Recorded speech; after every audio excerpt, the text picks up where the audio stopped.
vamos a distinguir sociedades regulares, que son aquellas que están constituidas según algún tipo jurídico previsto en la Ley General de Sociedades, que los vamos a ver cada uno de ellos en particular. Sociedades irregulares o sociedades de la sección cuarta la van a ver con el DOC, pero bueno, se las menciono para que las tengan en mente. Y lo que vamos a ver ahora son aspectos generales que aplican a todos los tipos sociales.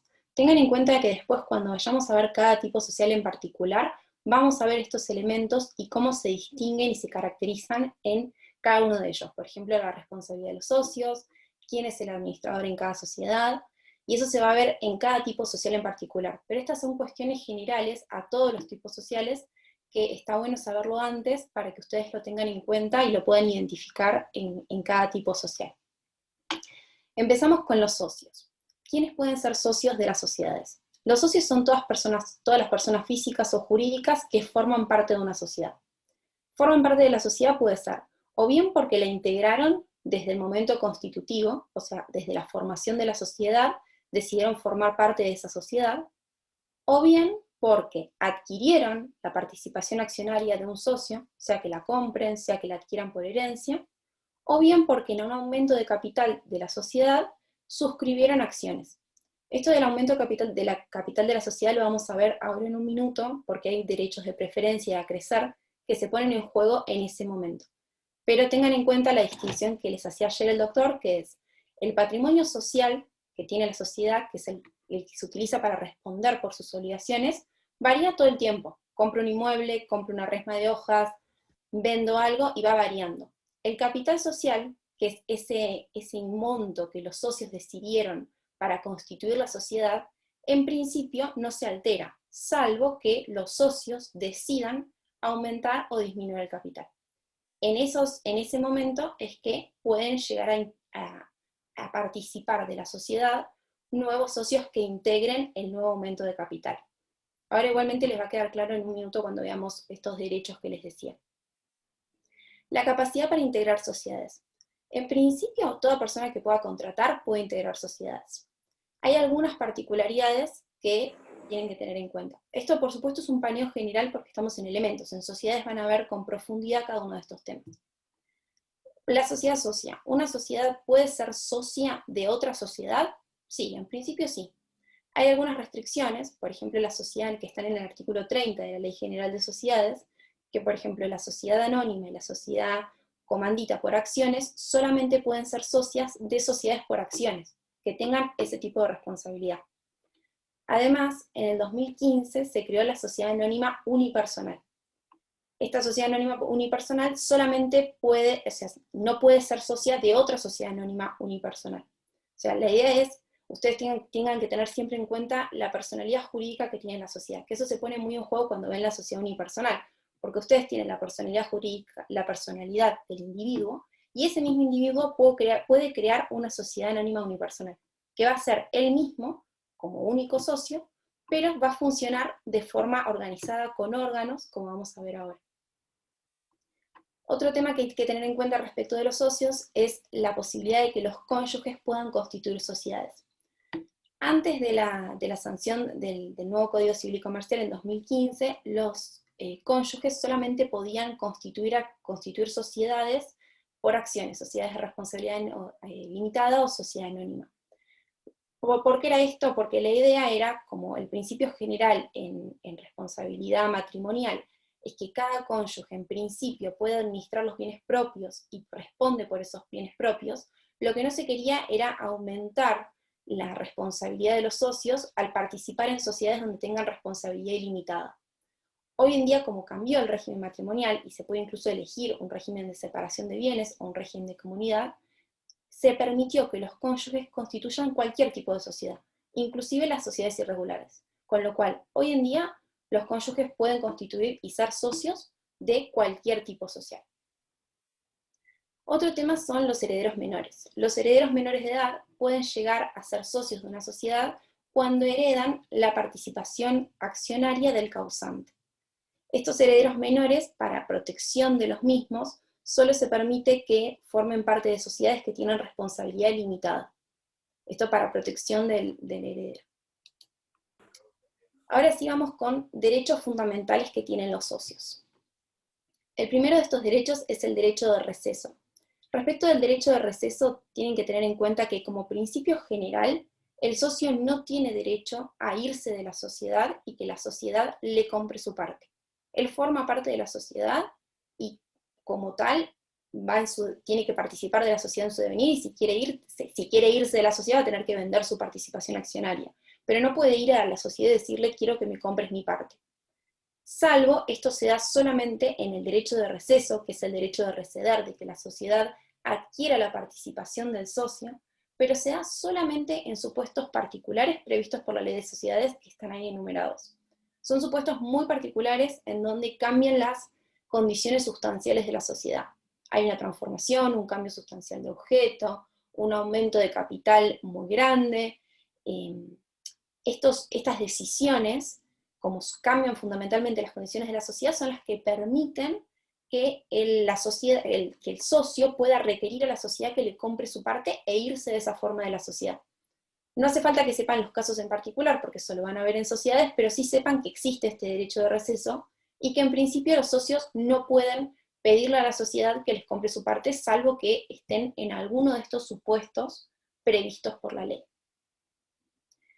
Otros dos derechos que son muy importantes y que tienen mucha relevancia con el capital social, que es lo que veían ayer, es el derecho de preferencia y el derecho de acrecer.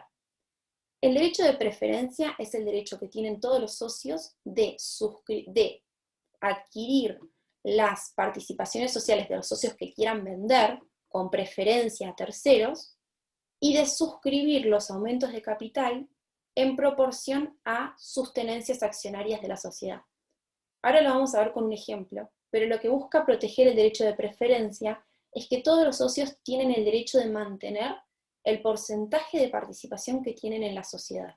No el número de acciones, porque tengan en cuenta que si yo aumento el capital, tengo el mismo número de acciones, pero mi porcentaje disminuye. O sea, lo que quiere mantener este derecho es que todos los socios mantengan el mismo porcentaje de participación en la sociedad. Tengan el derecho pueden decir, no ejerzo mi derecho de preferencia, en cuyo caso disminuye ese porcentaje.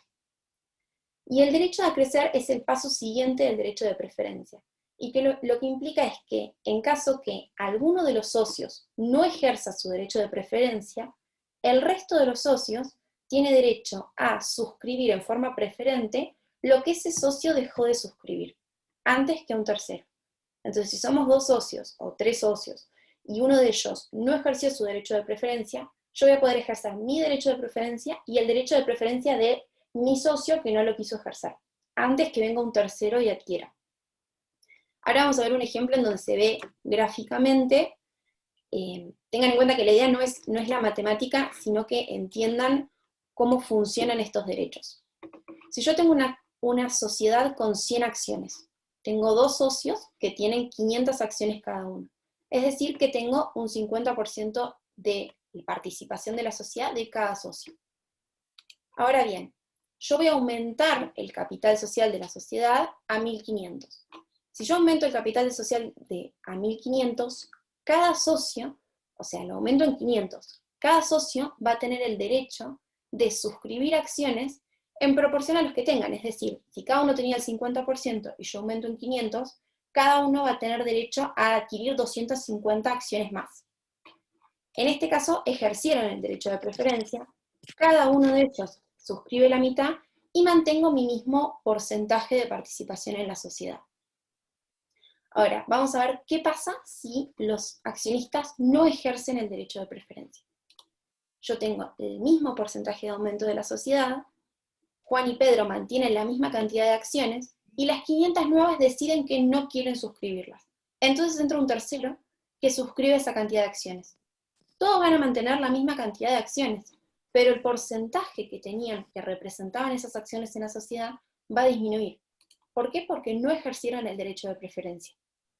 Este es un ejemplo más que la matemática, lo que importa es que vayan entendiendo cómo funciona el derecho de preferencia y qué es lo que busca proteger. Ahí voy leyendo un poco las preguntas, igual si quieren habilítense el audio y me van preguntando. Si no, ahora ahí las voy.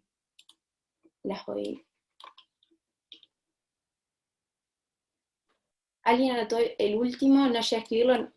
El derecho de crecer es este que estamos viendo ahora. La clase se está grabando y después el Power se se sube al Classroom, así que todo el mundo lo va a tener. El derecho de preferencia, lo vuelvo a explicar. El derecho de preferencia y de acrecer. Esto se pone en juego nuevamente con el capital social de la sociedad. El capital social de la sociedad, como ustedes vieron ayer, es ese importe que los socios deciden elegir para el momento fundamental de la sociedad y deciden suscribir cuando crean la sociedad. Entonces, yo creo una sociedad nueva, decido asignarle 1.000 pesos de capital social y decido que haya 2 socios en donde cada uno de los socios suscriba, es decir, se obligue a poner 500 pesos, o sea, el 50% de ese capital. Ese capital social es el capital que los socios le asignaron a la sociedad para comenzar a funcionar. Distinto, como decíamos ayer, del patrimonio. El patrimonio va a ser todos los bienes y todos los derechos y pasivos que tiene una sociedad que van aumentando y disminuyendo. Ese capital social, que por supuesto forma parte del patrimonio, yo lo puedo aumentar o disminuir por voluntad de los socios que la constituyeron. O sea, no es que va a aumentar o disminuir si yo compro o vendo cosas, porque eso es el patrimonio, pero yo como accionista puedo decir, le quiero asignar más capital a la sociedad para funcionar. Entonces yo puedo decir, ese capital social que yo constituí en 1.000, lo voy a aumentar a 1.500. ¿Qué pasa si yo aumento el capital social? ¿O qué pasa si un socio vende, que también ahí se pone en juego el derecho de preferencia? Ahí pueden ingresar terceros a la sociedad y formar parte de la sociedad que no lo hacían anteriormente. También pueden formar parte comprándole, por supuesto, un socio, pero si yo aumento el capital, ellos pueden decir, yo quiero suscribir, obligarme a aportar ese capital que estoy aumentando, y de esa forma formar parte de la sociedad. Ahí es donde se ponen en juego los derechos de los socios originarios, o sea, los socios que estaban en el momento de aumentar el capital.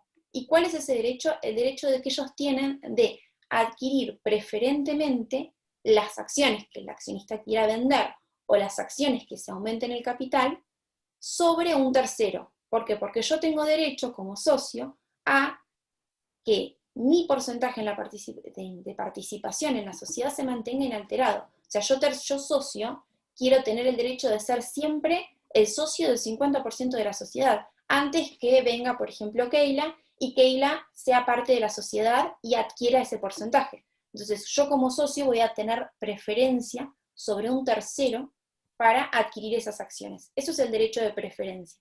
El derecho de acrecer es justamente si cada socio tiene un derecho de preferencia y alguno de los socios no quiere ejercerlo, porque dice, no tengo plata, no quiero comprar, estoy cómodo con lo que tengo, prefiero bajar mi porcentaje, no quiero, cualquiera de los otros socios puede ejercer el derecho de preferencia que ese socio no ejerció. ¿Ahí queda más claro? Algunos se habilita el audio por ahí de los que preguntaron y me avisa si quedó claro el derecho de preferencia de acrecer.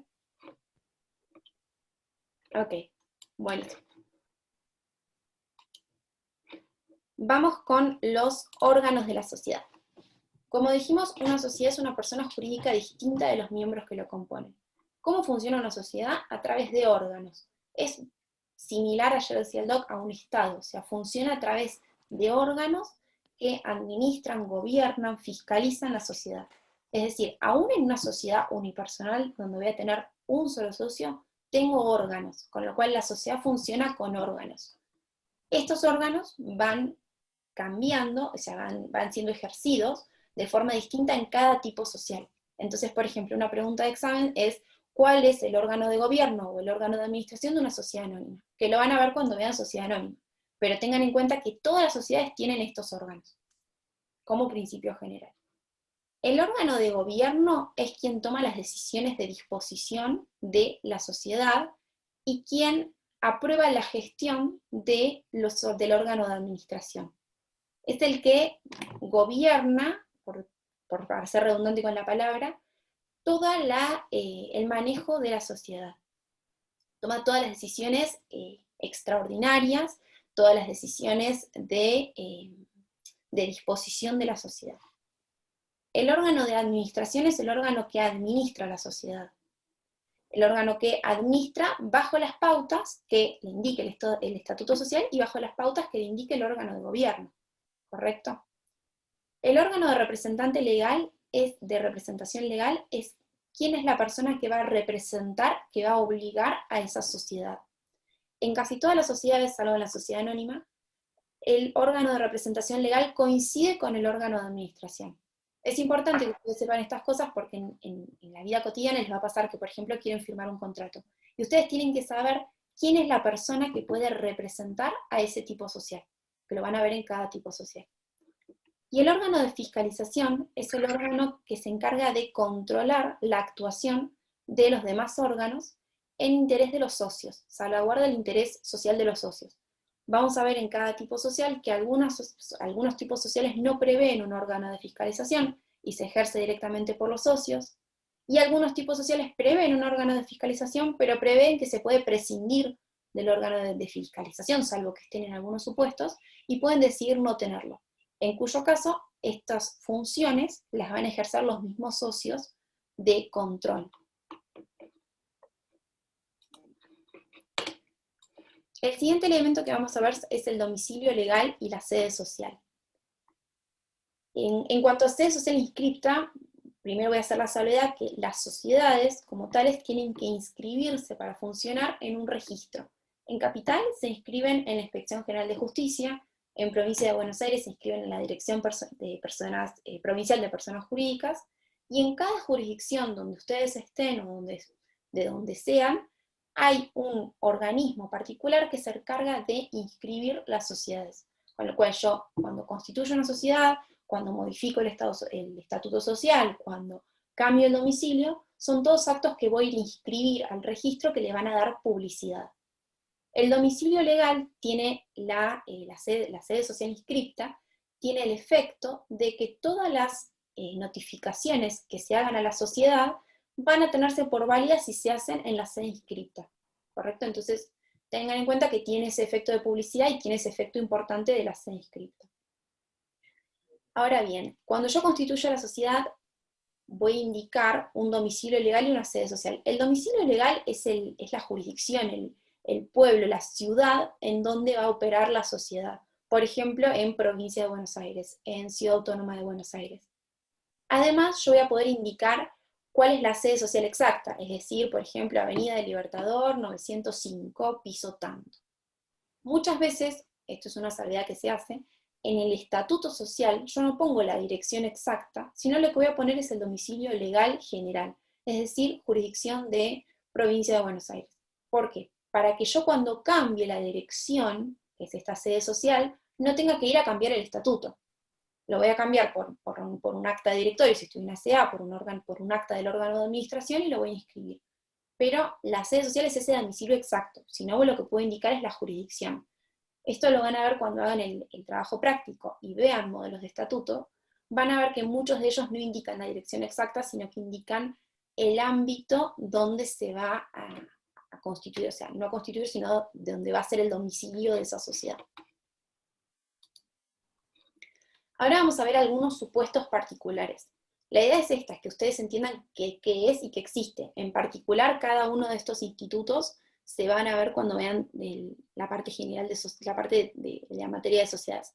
Ahí me está avisando el Zoom que nos quedamos sin tiempo porque es el que dura 40 minutos. Cuando se termine, subimos al mismo link y nos volvemos a subir al mismo Zoom. La transformación. Como vieron ayer, las sociedades son típicas, es decir, se constituyen de acuerdo a alguno de los tipos previstos en la ley. Esos tipos previstos en la ley, sea sociedad colectiva, sea sociedad anónima, sociedad de responsabilidad limitada, los puedo cambiar.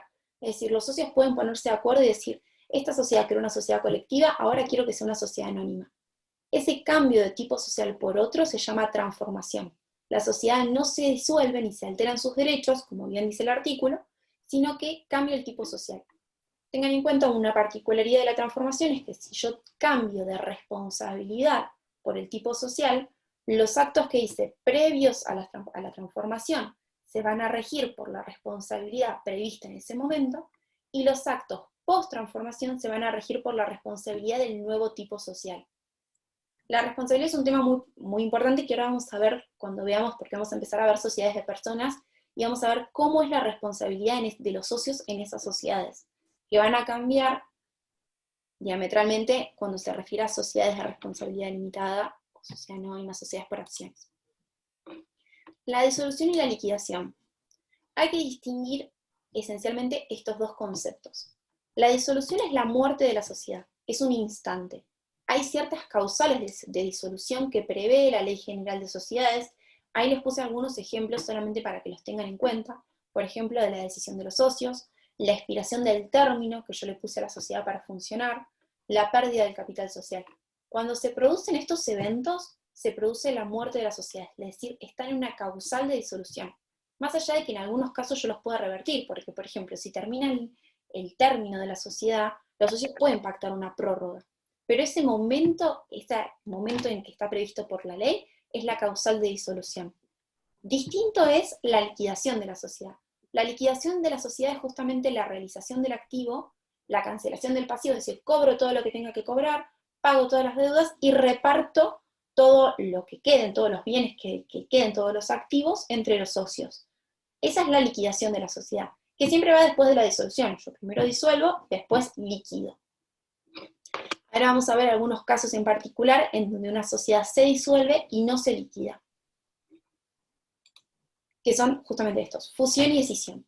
La fusión y escisión son casos particulares en donde una sociedad se disuelve, es decir, muere la sociedad, pero no el liquido. ¿Por qué? Porque todo el patrimonio de esa sociedad pasa a otro lugar. Entonces, tenés dos casos principales, la fusión y la escisión. La fusión es cuando se unen dos sociedades. Entonces, la sociedad que se disuelve deja de existir y todos los derechos y obligaciones de esa sociedad pasan a otra. Hay dos tipos principales, fusión propiamente dicha, que es cuando dos sociedades ambas se disuelven sin liquidarse y se fusionan en una única sociedad que va a continuar con todos los derechos y obligaciones de esas sociedades. O hay otro tipo de fusión que es fusión por absorción, es decir, una sociedad existente incorpora todos los derechos y obligaciones de una sociedad que se disuelve sin liquidarse. Es decir, la primera, tengo dos sociedades, disuelvo las dos y las uno, formando una nueva, y la otra, tengo una sociedad que deja de existir, pero en lugar de incorporarse a otra que deja de existir, se incorpora a otra que ya existía. Eso es fusión por absorción. Escisión, por el contrario, es cuando yo separo parte del patrimonio de una sociedad y lo destino a otra sociedad. Escisión, fusión por incorporación. En la escisión, fusión por incorporación, yo separo parte del patrimonio de esa sociedad y lo utilizo para formar parte de otra sociedad existente, que fusiono esa parte del patrimonio que separé y la fusiono a otra sociedad que ya existe. Entonces es parte fisión y parte fusión. La escisión fusión por constitución se da cuando yo separo parte del patrimonio y lo fusiono para constituir una nueva sociedad. Lo fusiono con una sociedad con otra sociedad que se cigne o con otra sociedad existente y constituyo una nueva sociedad. Y la división, que es la escisión propiamente dicha, es cuando una sociedad divide su patrimonio y se forman dos sociedades distintas con ese mismo patrimonio. Más allá de los casos en particular, lo que es importante que entiendan es que en estos casos hay una disolución de la sociedad que no se liquida, porque todos los derechos y obligaciones de esa sociedad pasan a otra sociedad, en cualquiera de estos casos que se pueden dar, ¿no? Bueno. Por último, lo que vamos a ver son las medidas cautelares que prevé la Ley General de Sociedades, que son distintas y pueden, obviamente, aplicar también las medidas cautelares que se prevean por la legislación general de fondos. Pero estas son medidas cautelares propias del derecho de sociedades. Hay tres posibles medidas cautelares: interventor, coadministrador y veedor. Y es distinto el grado de intervención que tiene el funcionario en los tres casos distintos. En el interventor, que es la medida más fuerte de estas tres, el funcionario que se designa desplaza al órgano de administración. Es decir, el órgano de administración deja de administrar y yo coloco un interventor que va a intervenir esa sociedad y va a administrar esa sociedad. Otra alternativa que tengo es que el juez designe un coadministrador. El coadministrador es un funcionario que va a administrar junto con el órgano intervenido. Y la última alternativa que tengo es un veedor, en donde el veedor, el funcionario, se limita a controlar lo que hace el órgano de administración e informar al juez sobre su actuación. Son 3 tipos distintos de medidas que el juez va a determinar de acuerdo a las condiciones del caso y lo que estime procedente, y las va a poder ir adaptando en cada caso.